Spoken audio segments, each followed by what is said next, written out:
Today I'm working with Phuong Tran, also known as Tony. So Tony, would you like to introduce yourself? My name is Tony Phuong Tran. I'm glad working here. People call me every day. They say, Tony, go Tigers. Tony the Tiger. I'm so excited and so blessed to be here 5 years and hoping to work the next 20 years, retire here. Before 1975, I lived in Saigon, the big city, the capital of Vietnam. And my father was a Marine captains on the south side, on the American side. When the communists took over, it's like, I remember that day, that April 30th, 1975, when communists took over. My mom was so panicked. She took everything that related to military, like my father's clothing, even the knife, everything that he has, she just threw it in the river. Everything related to military, and we don't want to give any trace that he's a military man.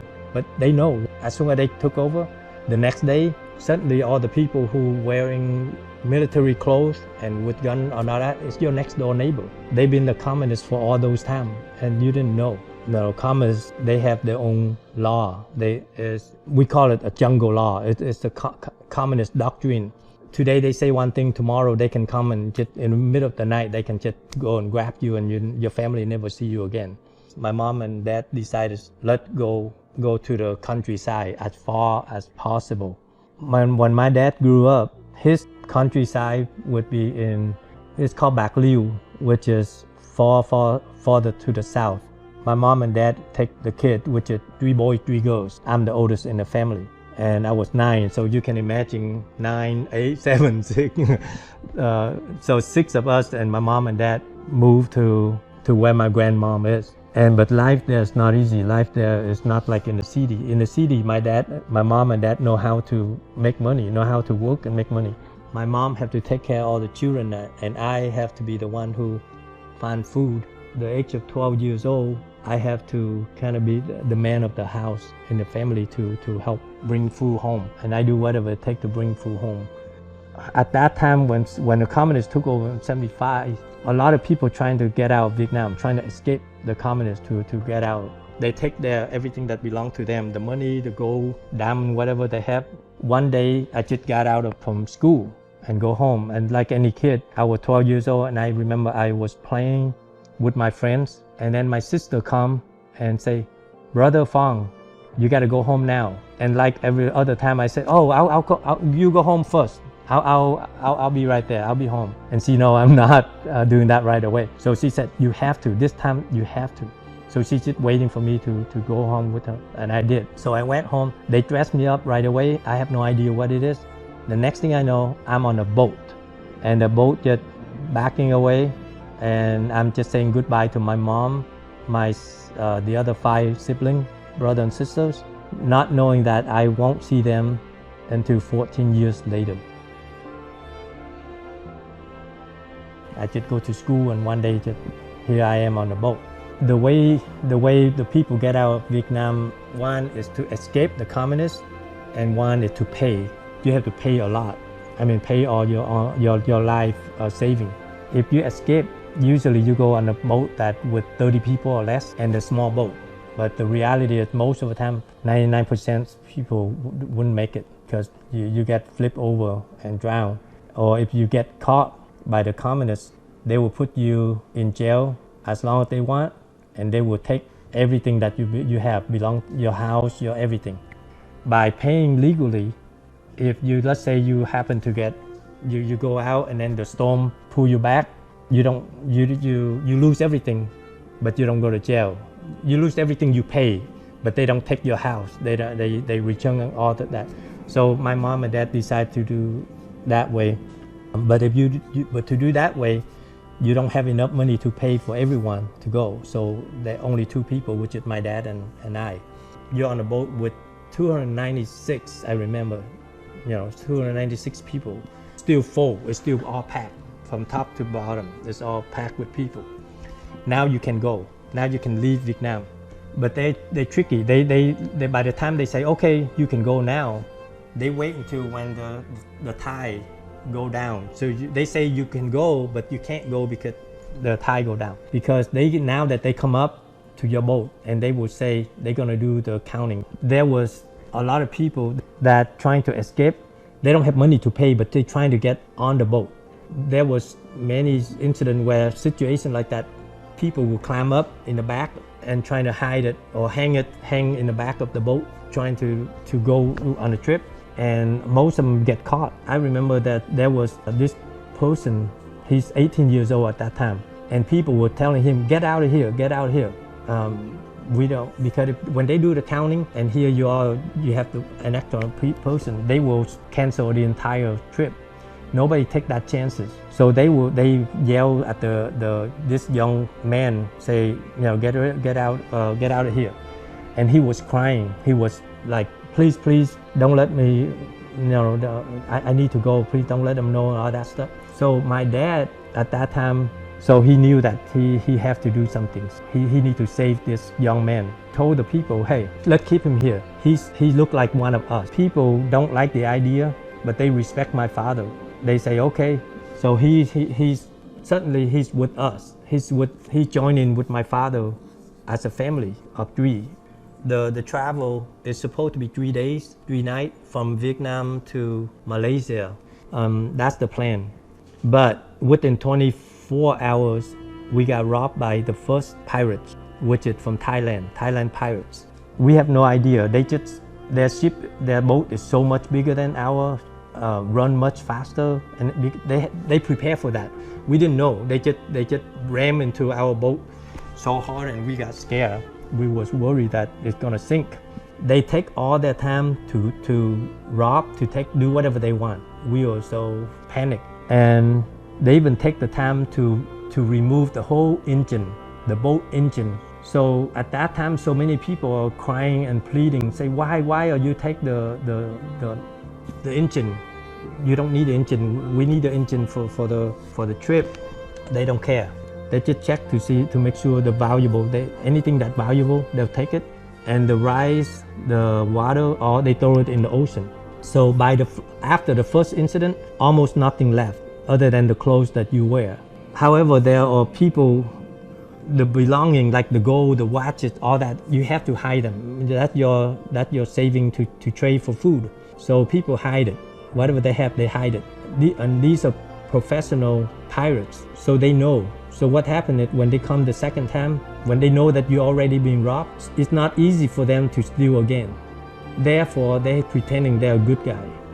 So they come and they say, oh, well, we're gonna help you to take you to Malaysia. And for that reason, whatever you have, like what the valuable stuff you have, give it to us and we'll help you. And a lot of people don't want. They are in the surviving mode now, so nobody want to give out anything that they hide. After we give to them whatever we have, right? We can see the Thailand boat going around and around, pretty much around us, the whole day until evening. And when dark come, they come with completely different group, different people. They come as a pirate. They do anything that they want. After the first, the second, the third, all the same. It's pretty much the same tactic. And what they did is after they will pull you, they pull your boat out to a different location, and they chop the rope. So your boat, they're not really rescue you. Basically, they are taking you out of their fishing zone, so they can say, hey, you have no proof. I'm not there. That's what we learned later. That's how they do.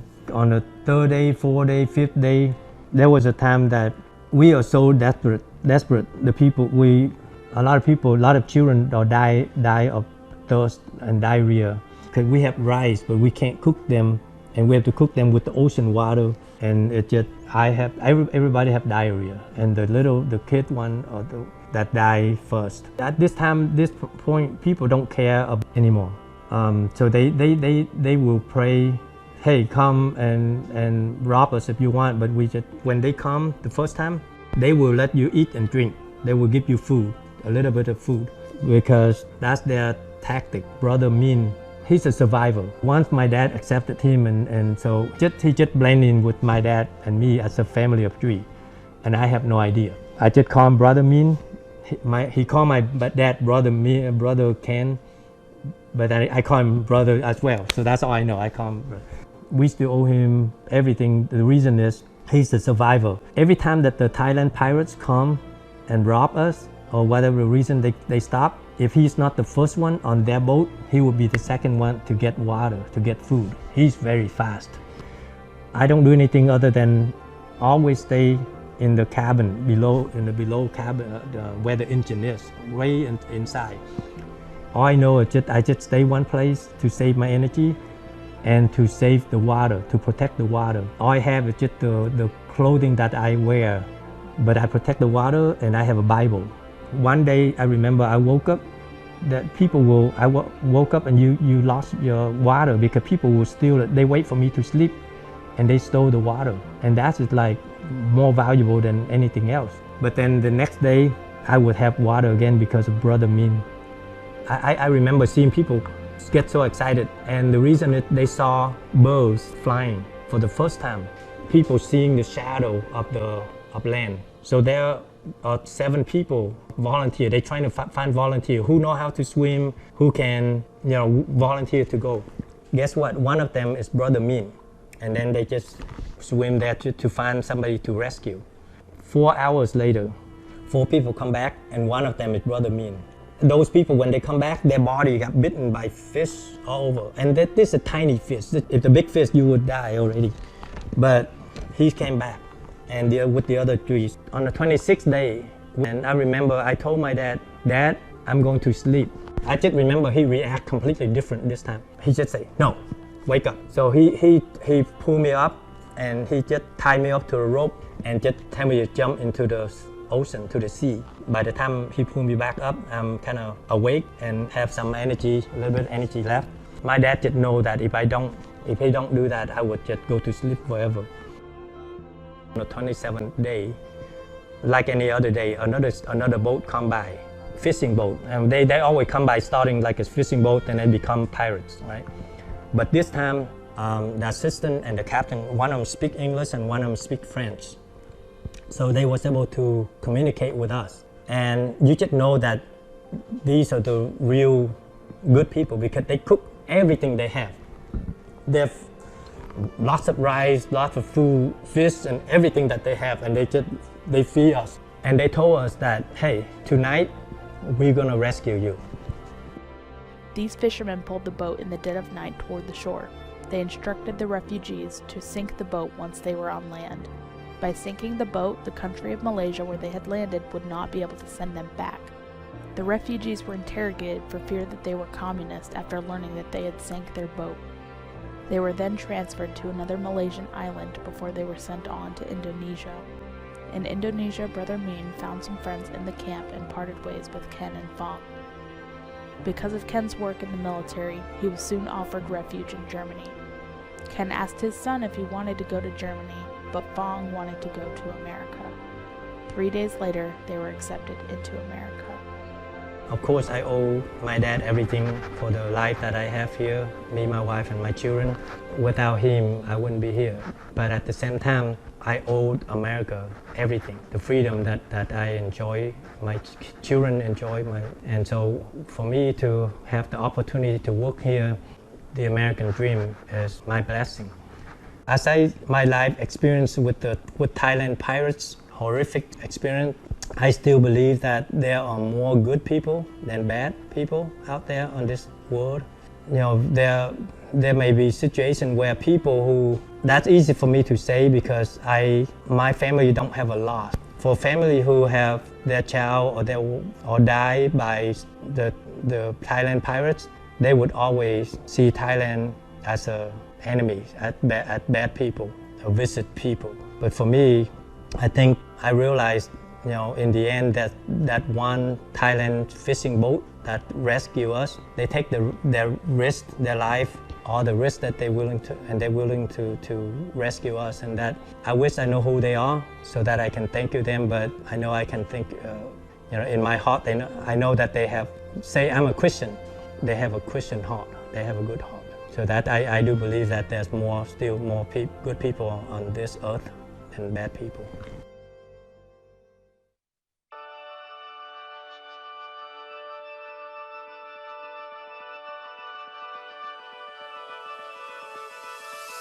Bye.